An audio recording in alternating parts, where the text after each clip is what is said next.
మార్నింగే దరిద్రం అంతా చూడలేకపోతాం. ఎందుకంటే షాప్ ఓపెన్ చేస్తానే ఈ దరిద్రం చూడాలంటే ఇక మా ఎవరి ముఖం చూస్తాను ఈరోజు.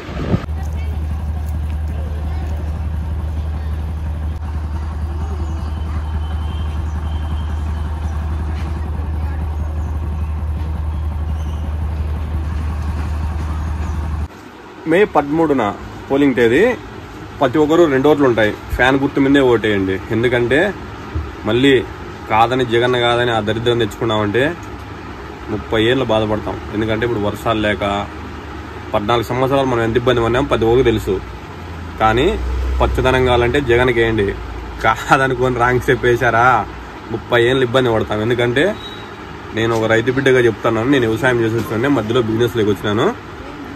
వర్షాలు రావు చంద్రబాబు నడిస్తే చూసుకోండి మళ్ళీ. ఎందుకంటే ఈ 2 విషయాలు బాగా గుర్తుపెట్టుకోండి. చంద్రబాబు నాయుడు వస్తే కరువు తాండమాడుతుంది. ఎంత అంటే తాగడానికి నీళ్ళు కూడా దొరకవు. ప్రతి ఒక్కరు ఆలోచించి ఓటేయండి. ఓటు ఎందుకంటే 5 సంవత్సరాలకు ఓబారే.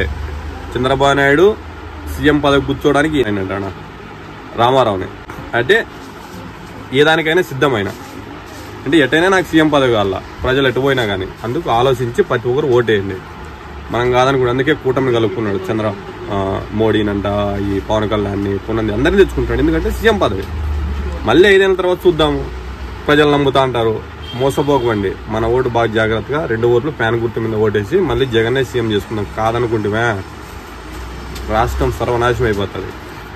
చంద్రబాబు నాయుడు ఏ దానికైనా తెగిస్తాడు సీఎం పదవి కోసం.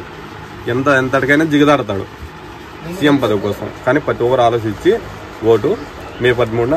ఎందుకంటే ఓటు చాలా విలువైనది. ఎవరికంటే వాళ్ళకేసి వేస్ట్ చేయకండి. మనం ఓటు వేస్తే ఉపయోగపడాలి. జగన్ అయితే ఉపయోగపడతాడు, చంద్రబాబు నాయుడు అయితే వేస్ట్.